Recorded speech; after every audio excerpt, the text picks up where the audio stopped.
أعوذ بالله من الشيطان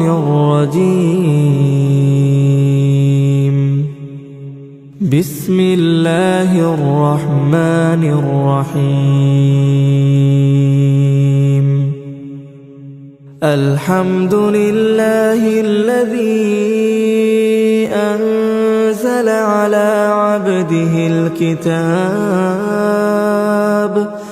على عبده الكتاب ولم يجعل له عوجا قيما لينذر بأسا شديدا من لدنه ويبشر المؤمنين الذين يعملون الصالحات أن لهم أجرا حسنا ماكثين فيه أبدا وينذر الذين قالوا اتخذ الله ولدا ما لهم به من علم ولا لآبائهم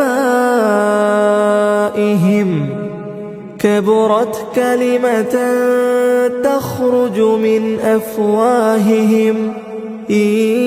يقولون إلا كذبا فلعلك باخع نفسك على آثارهم إن لم يؤمنوا بهذا الحديث أسفا إنا جعلنا ما على الأرض زينة لها لنبلوهم أيهم أحسن عملا وإنا لجاعلون ما عليها صعيدا جرزا أم حسبت أن أصحاب الكهف والرقيم كانوا من آياتنا عجبا إذ أوى الفتية إلى الكهف فقالوا ربنا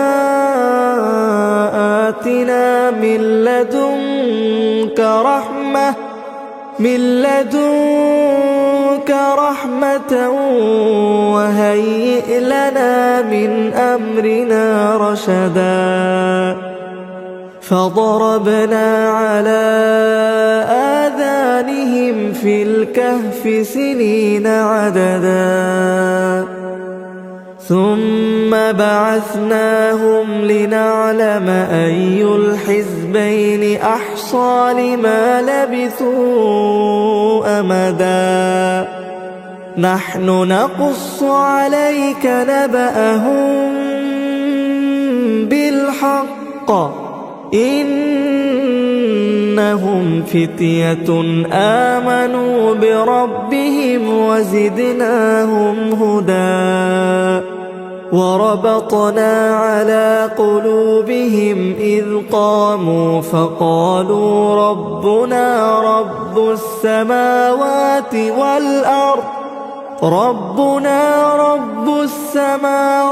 والأرض لن ندعو من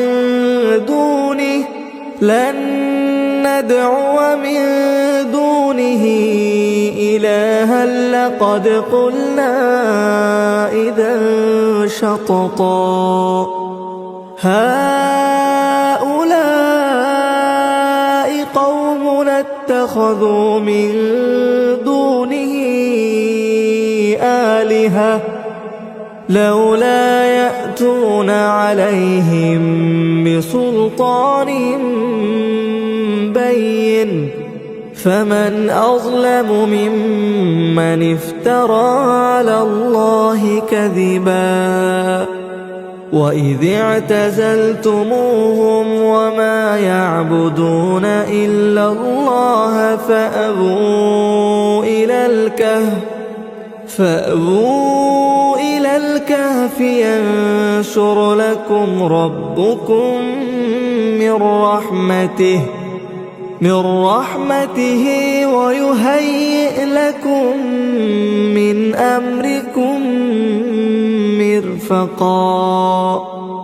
وترى الشمس إذا طلعت تزاور عن كهفهم ذات اليمين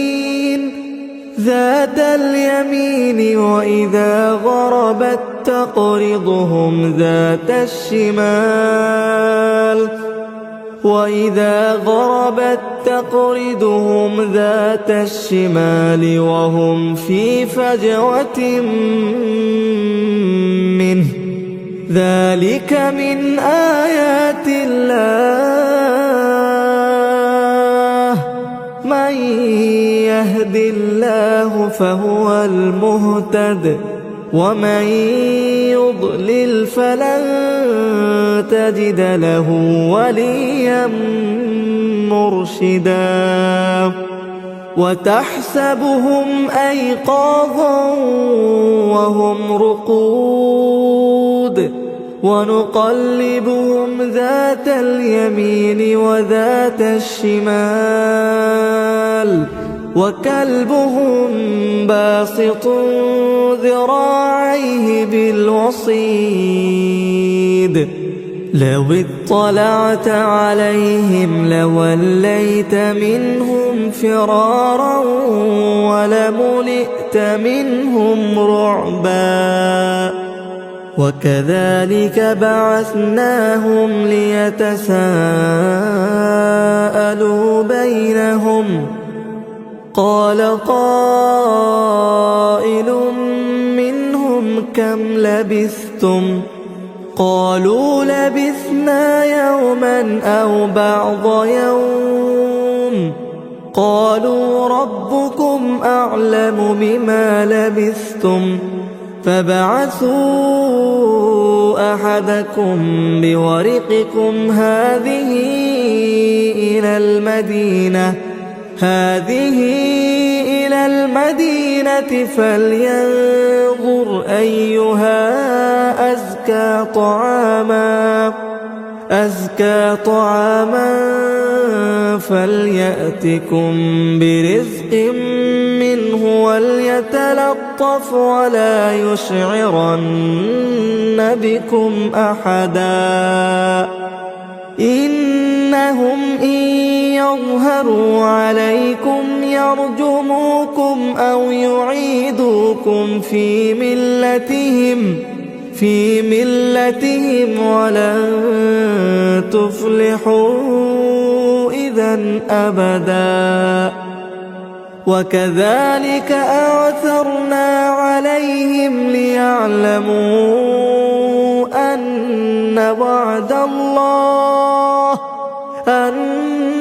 وعد الله حق وأن الساعة لا ريب فيها إذ يتنازعون بينهم أمرهم فقالوا ابنوا عليهم بنيانا ربهم أعلم بهم قال الذين غلبوا على أمرهم لنتخذن عليهم مسجدا سيقولون ثلاثة رابعهم كلبهم ويقولون خمسة سادسهم كلبهم رجما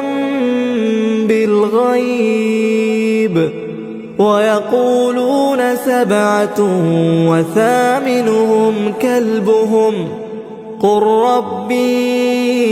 أعلم بعدتهم ما يعلمهم إلا قليل فلا تمار فيهم إلا مراء ظاهرا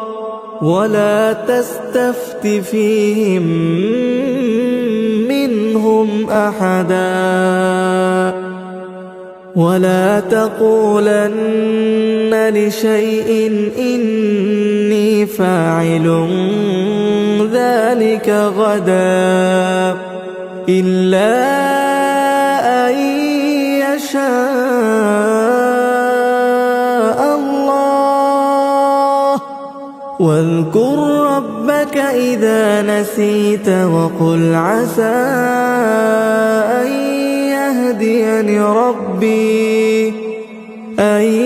يهديني ربي لأقرب من هذا رشدا. ولبثوا في كهفهم 300 سنين وازدادوا 9. قل الله أعلم بما لبثوا له غيب السماوات والأرض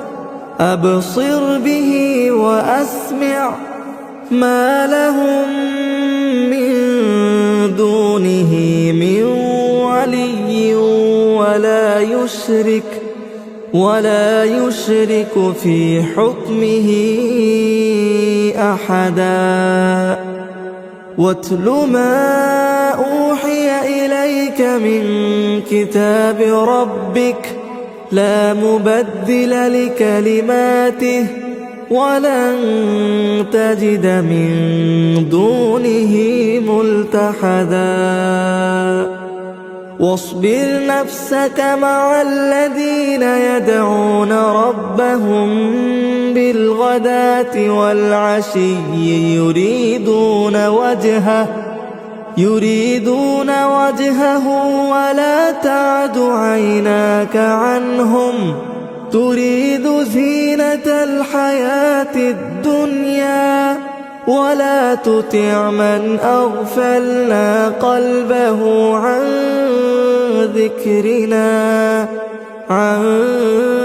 ذكرنا واتبع هواه وكان أمره فرطا. وقل الحق من ربكم فمن شاء فليؤمن ومن شاء فليكفر. إنا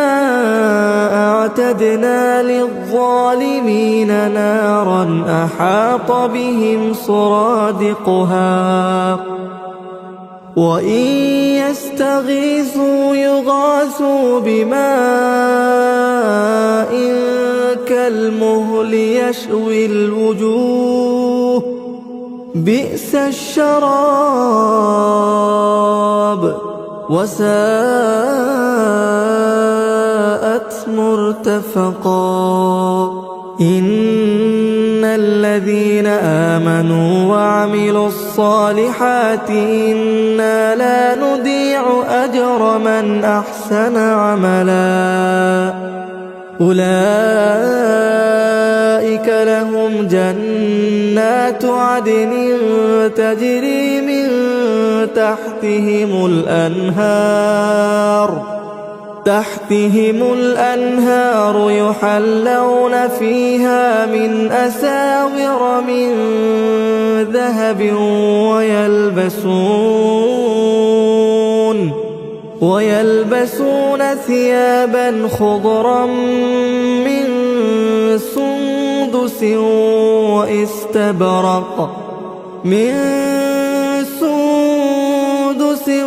واستبرق متكئين فيها على الأرائك نعم الثواب وحسنت مرتفقا. واضرب لهم مثل الرجلين جعلنا لأحدهما جنتين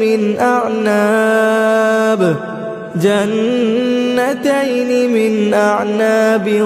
وحففناهما بنخل وجعلنا بينهما زرعا.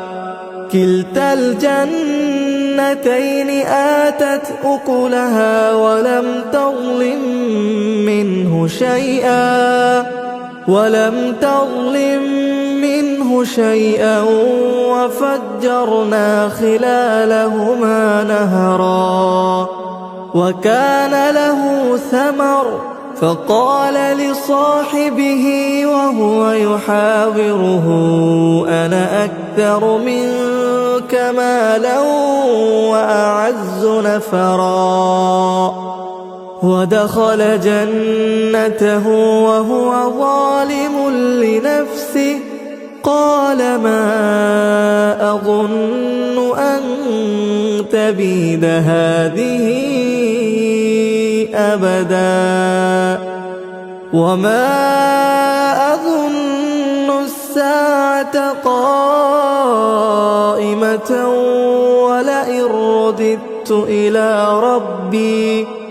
ولئن رددت إلى ربي لأجدن خيرا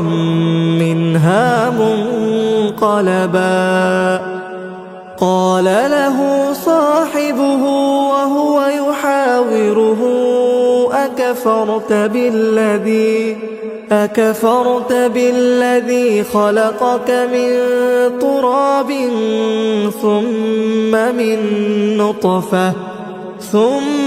من نطفة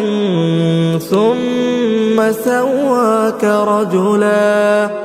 لكن هو الله ربي ولا أشرك بربي أحدا ولولا إذ دخلت جنتك قلت ما شاء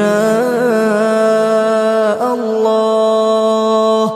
لا قوة إلا بالله إن ترني أنا أقل منك مالا وولدا فعسى ربي أن يؤتيني خيرا من جنتك ويرسل عليها حسبانا من السماء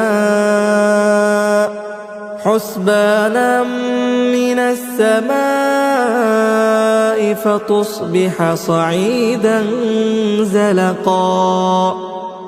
أو يصبح ماؤها غورا فلن تستطيع له طلبا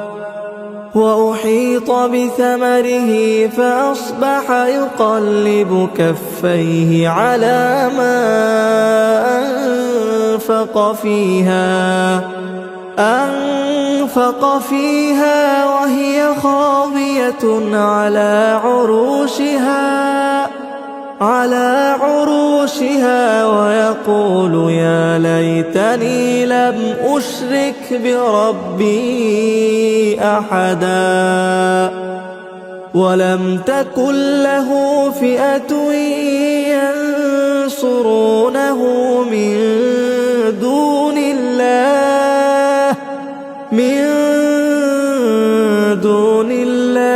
وما كان منتصرا هنالك الولاية لله الحق هو خير ثوابا وخير عقبا واضرب لهم مثل الحياة الدنيا كماء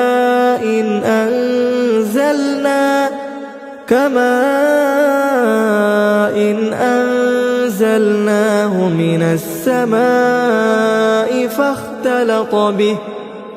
فاختلط به نبات الأرض فأصبح هشيما تذروه الرياح وكان الله على كل شيء مقتدرا المال والبنون زينة الحياة الدنيا والباقيات الصالحات خير عند ربك ثوابا وخير أملا ويوم نسير الجبال وترى الأرض بارزة وحشرناهم فلم نغادر منهم أحدا وعرضوا على ربك صفا لقد جئتمونا كما خلقناكم أول مرة بل زعمتم أن لن نجعل لكم موعدا ووضع الكتاب فترى المجرمين مشفقين مما فيه ويقولون يا ويلتنا ما لهذا الكتاب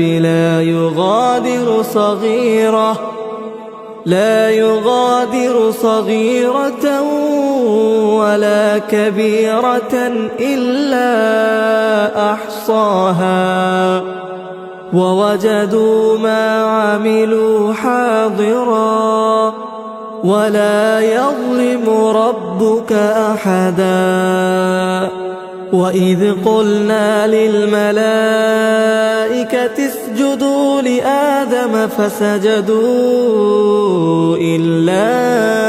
إبليس كان من الجن ففسق عن أمر ربه أفتتخذونه وذريته أولياء من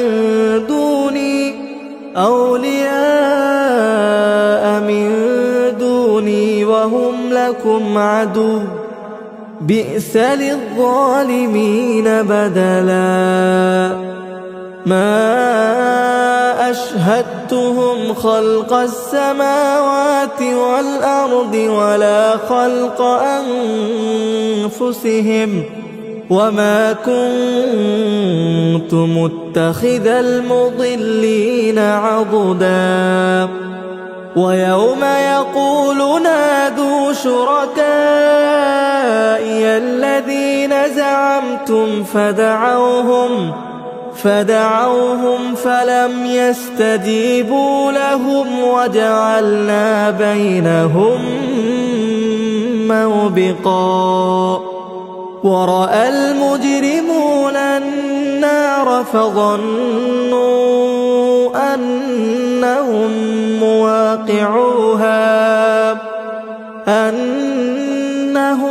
مواقعوها ولم يجدوا عنها مصرفا ولقد صرفنا في هذا القرآن للناس من كل مثل وكان الإنسان أكثر شيء جدلا وما منع الناس أن يؤمنوا إذ جاءهم الهدى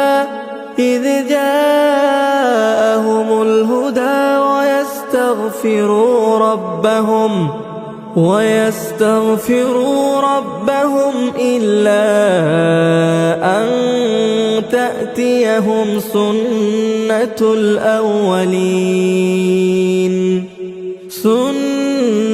الأولين أو يأتيهم العذاب قبلا وما نرسل المرسلين إلا مبشرين ومنذرين ويجادل الذين كفروا بالباطل ليدحضوا به الحق واتخذوا آياتي وما أنذروا هزوا ومن أظلم ممن ذكر بآيات ربه فأعرض عنها ونسي ما قدمت يداه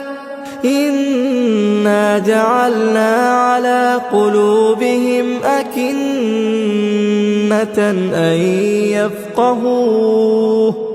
أن يفقهوه وفي آذانهم وقرا وإن تدعهم إلى الهدى فلن يهتدوا إذن أبدا وربك الغفور ذو الرحمة لو يواخذهم بما كسبوا لعجل لهم العذاب بل لهم موعد لن يجدوا من دونه موئلا وتلك القرى أهلكناهم لما ظلموا وجعلنا لمهلكهم موعدا وإذ قال موسى لفتاه لا أبرح حتى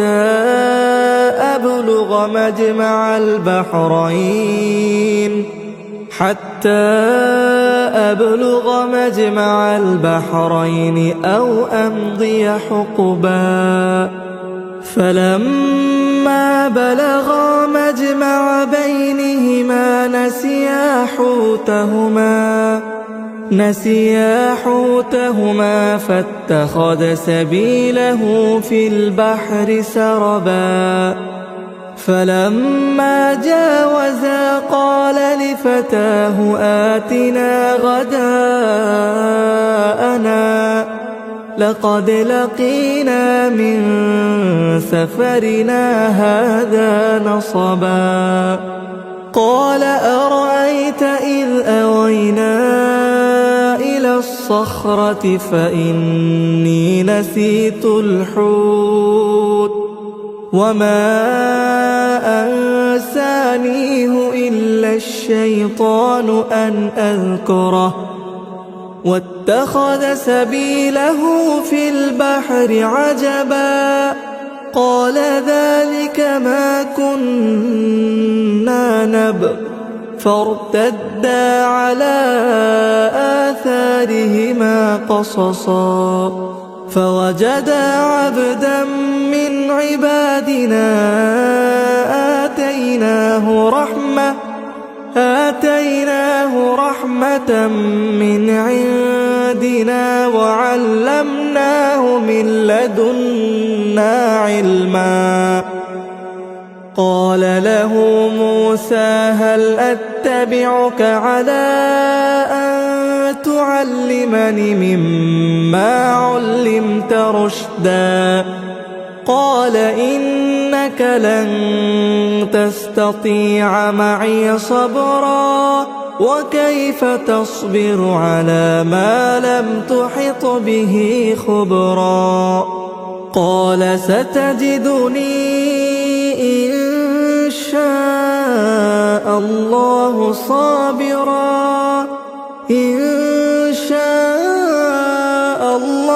صابرا ولا أعصي لك أمرا قال فإن اتبعتني فلا تسألني عن شيء حتى أحدث لك منه ذكرا فانطلقا حتى إذا ركبا في السفينة خرقها قال أخرقتها لتغرق أهلها لقد جئت شيئا إمرا قال ألم أقل إنك لن تستطيع معي صبرا قال لا تؤاخذني بما نسيت ولا ترهقني من أمري عسرا فانطلقا حتى إذا لقيا غلاما فقتله قال أقتلت نفسا زكية بغير نفس لقد جئت شيئا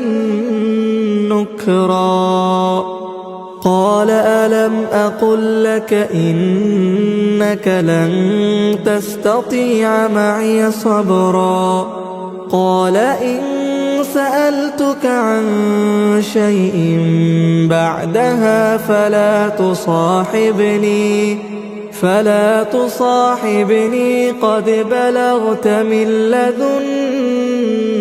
عذرا فانطلقا حتى إذا أتيا أهل قرية استطعما أهلها فأبوا أن يضيفوهما فوجدا فيها جدارا يريد أن ينقض فأقامه قال لو شئت لاتخذت عليه أجرا قال هذا فراق بيني وبينك سأنبئك بتأويل ما لم تستطع عليه صبرا أما السفينة فكانت لمساكين يعملون في البحر فأردت أن أعيبها وكان وراءهم ملك يأخذ كل سفينة غصبا وأما الغلام فكان أبواه مؤمنين فخشينا أن يرهقهما طغيانا وكفرا فأردنا أن يبدلهما ربهما خيرا منه زكاة وأقرب رحما وأما الجدار فكان لغلامين يتيمين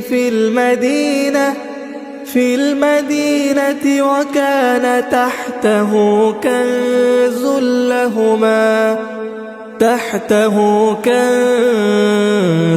لهما وكان أبوهما صالحا فأراد ربك أن يبلغا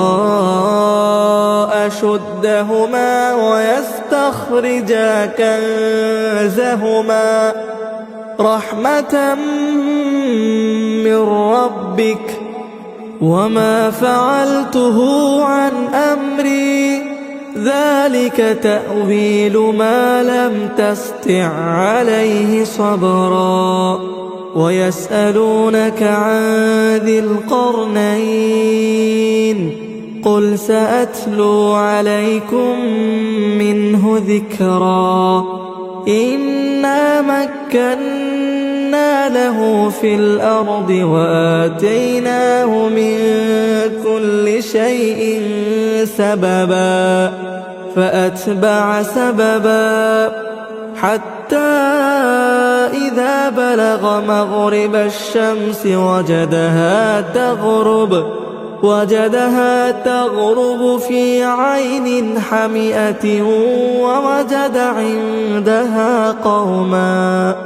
قلنا يا ذا القرنين إما أن تعذب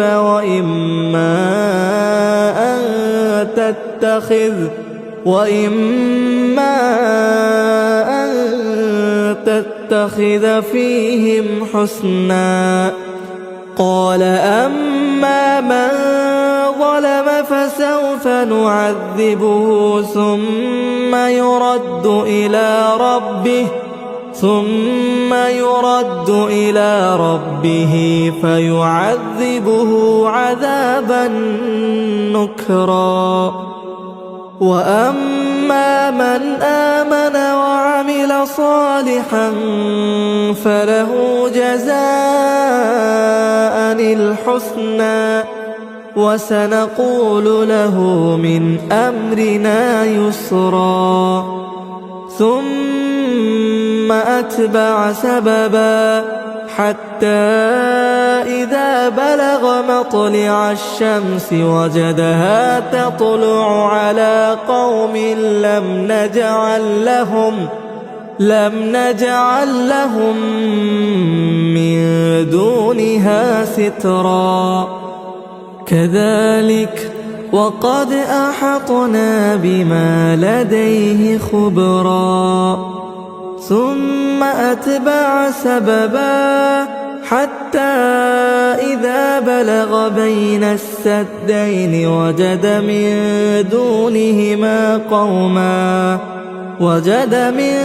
دونهما قوما لا يكادون يفقهون قولا قالوا يا ذا القرنين إن يأجوج ومأجوج مفسدون في الأرض فهل نجعل لك خرجا على أن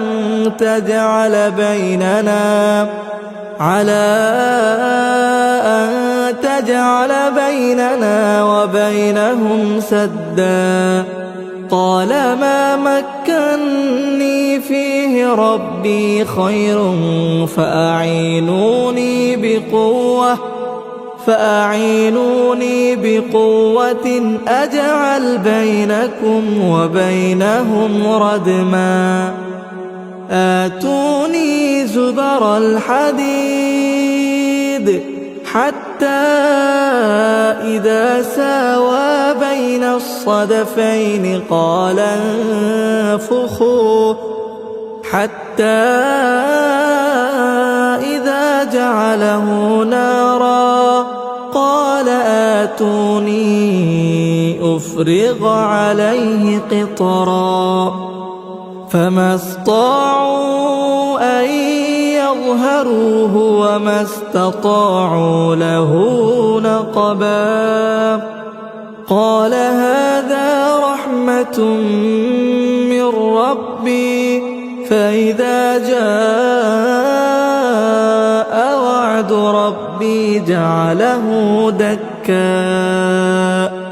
وكان وعد ربي حقا وتركنا بعضهم يومئذ يموج في بعض ونفخ في الصور فجمعناهم جمعا وعرضنا جهنم يومئذ للكافرين عرضا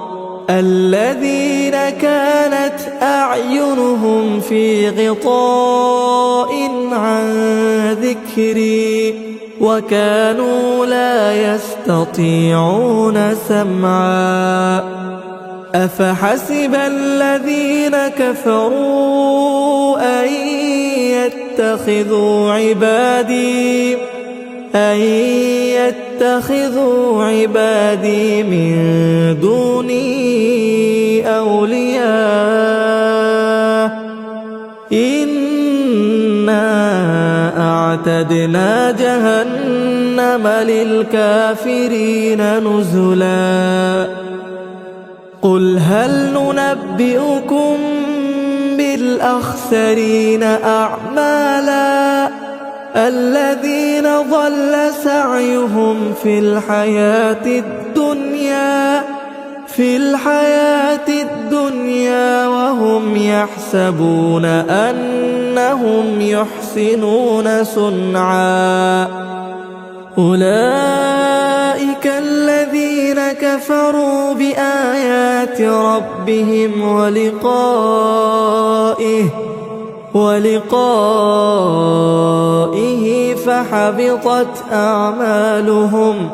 فحبطت أعمالهم فلا نقيم لهم يوم القيامة وزنا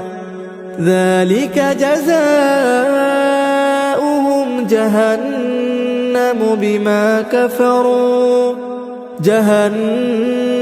بما كفروا واتخذوا آياتي ورسلي هزوا إن الذين آمنوا وعملوا الصالحات كانت لهم جنات الفردوس نزلا خالدين فيها لا يبغون عنها حولا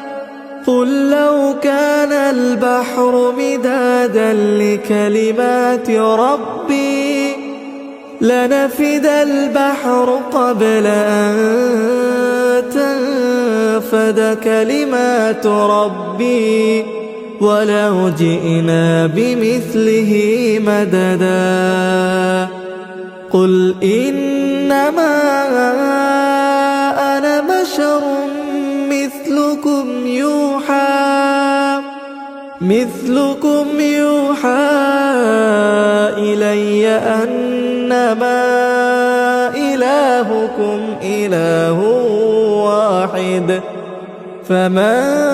كان يرجو لقاء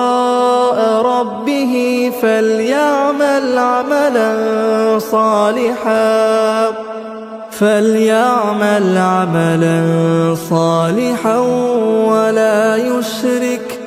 ولا يشرك بعبادة ربه أحدا.